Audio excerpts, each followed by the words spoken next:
This is just a little bit of an update as well as a continuation of a previous video that I had done that just the theme continues to bombard me all the time as of late. So, in a previous video, I had mentioned this concept that I had that the Prime Mother was trying to communicate to me, and in seeking to communicate this idea, she allowed me to momentarily experience viscerally, physiologically, this phenomena of this potential of the human consciousness, the human vessel.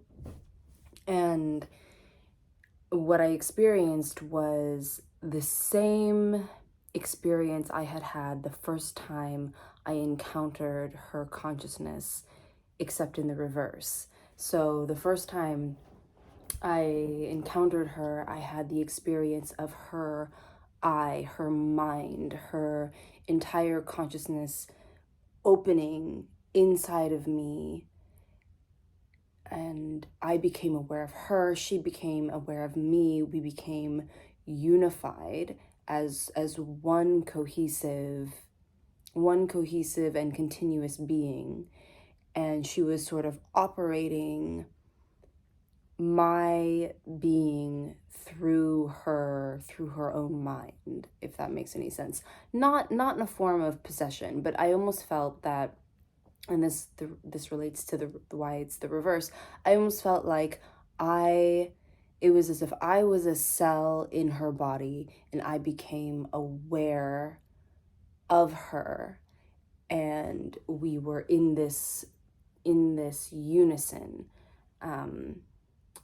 And so in that same way, I was allowed a moment where I experienced my own consciousness, my own mind opening, my own eye opening inside of every single one of my cells, and every single one of my cells became unified with my mind, and we were moving as one. And it was no longer, I mean, we look at our human vessels and sometimes we know a little bit of what's going on, but largely we have no idea. We have no idea why our bodies are able to do what they're doing. We have no idea how our own digestion is working.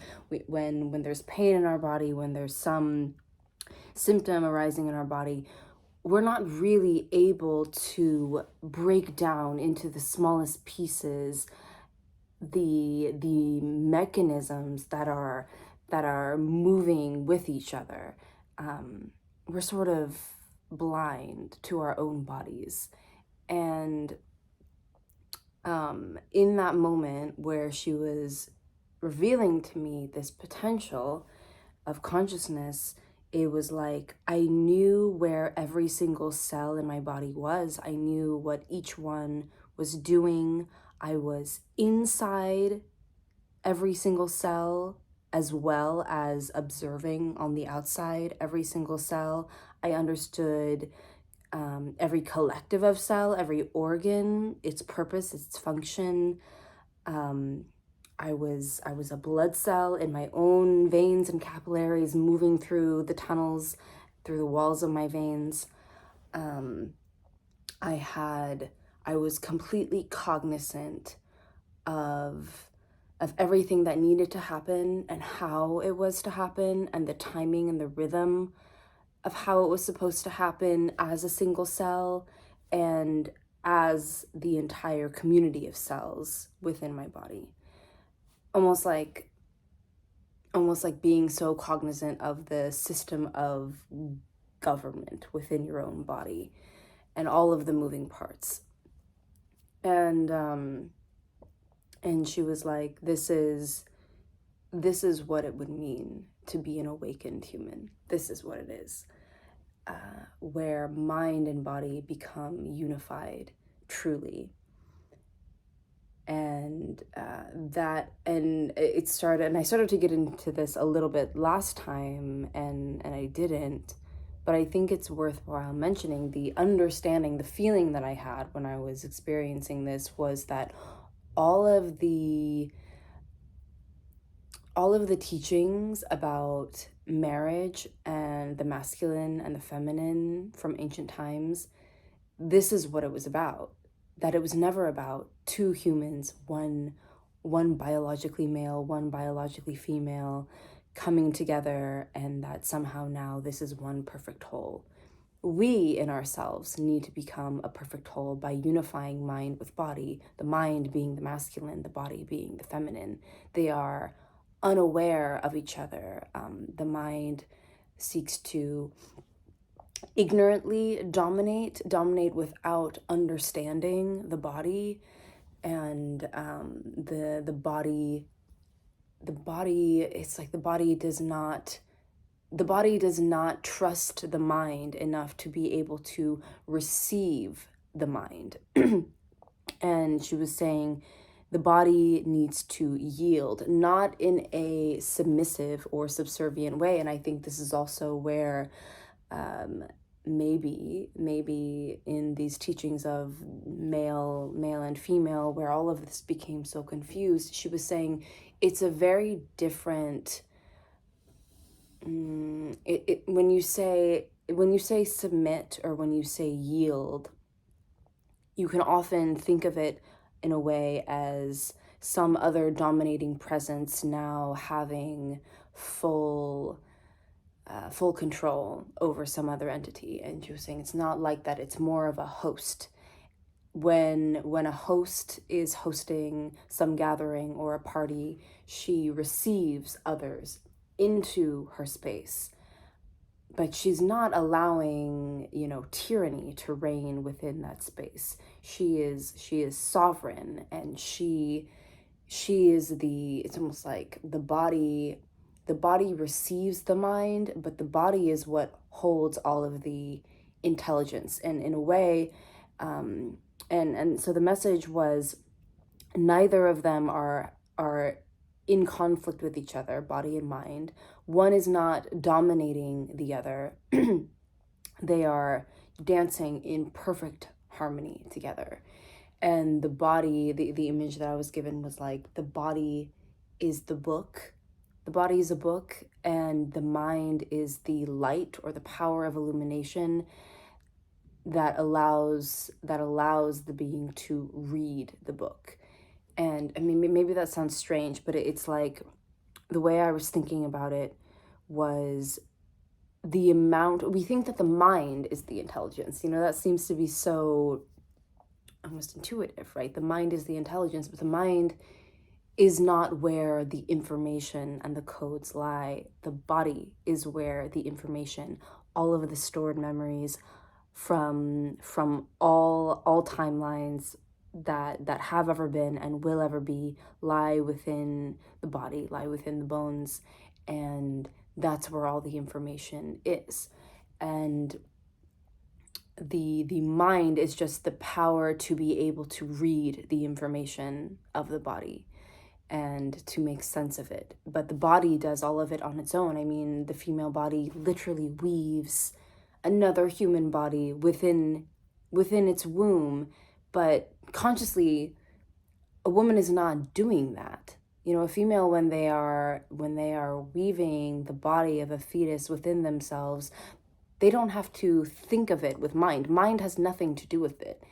They're not able to think, oh, now let me add a little bit of liver cell over here and a little bit of kidney. And the body does it completely alone, because that's the intelligence that it is. And so in this, so back to the marriage thing, she was saying that this was the true intended meaning of marriage and becoming a perfect whole, and what is good, the masculine and the feminine united, the mind and the body united. And I mean, I'm not saying that marriage can't be a lovely and wonderful thing, but that's not what it was supposed to be about. That was the information and the understanding that I received, or my interpretation of it. And it was so, in that moment, it was like this, when she had allowed me this moment to experience what this potential might be like, it's so hard to explain in words, right? It was like, because my mind was unified with every cell, nothing was a mystery in my body. Every single act, every single function, every single chemical reaction I was completely cognizant of it. And I could also now, like, I could also provoke different changes within my body. I could tell my liver to do this. I could tell my white blood cells to do that, because my mind was awakened in each cell, and it was like every cell was also me. I was a complete whole within each cell. It was no longer like, oh, my cell is something else and it's doing something strange, and I don't know why they're doing that. Maybe I'll just pour a bunch of antibiotic ointment on it. No, I was every cell. And yeah, she was telling me, like, this is what the human potential is, and this is what needs to happen in order for humans to truly awaken. There are so many notions of what people might mean when they say an awakened human and an enlightened being. And she was like, it's none of that. It's none of that. This is how somebody becomes truly awakened, is that their mind, their eye opens in every single cell. And it's what happened with the Prime Mother, the Supreme Being. It's that she became, and I mentioned this a little bit in a previous video, she became aware of every single cell. Her eye opened in every single cell, and because of that awareness, her mind was able to seed her womb, and the masculine and feminine within herself were able to unite and therefore become creators. Now she became, or they, I know I'm saying she, even though I now acknowledge her as the complete entity, masculine and feminine united into one being. And that is how she became the creator. And yeah, it continues to be something that, as I'm moving around through the day, there will be these little things that happen, and I'll just recognize how divided our mind is from our body. Truly, I was telling my friend the other day, the easiest way to kill somebody instantaneously, or one of the easiest ways, is to cut off their head. As a symbol of death, we have decapitation. And yet we're all walking around, to some degree, our head severed from our body. She also said something interesting, which was that the face is the microcosm of the entire body within the head. And she talks about the head kind of synonymous with the mind. So it was like head, mind, and the masculine, and the light, the power of illumination, etc. And then the body, as the feminine and the intelligence. It's where all of the codes are. And so she was saying, like, the head is severed from the body. And I find it even interesting that, especially in modern society, as these disconnected humans, disconnected from ourselves, and a really common phenomena with poor posture is the head being out of alignment with the rest of the spine. Of course, you also have the spine itself sort of being not in its perfect alignment, but the head is almost like moving forward. The head is like this, away from, it's in a different, almost in a different plane, on a different axis from the rest of the spine. And yeah, the fastest way to kill somebody is to cut off their head. And yet we are experiencing some level of that in varying levels.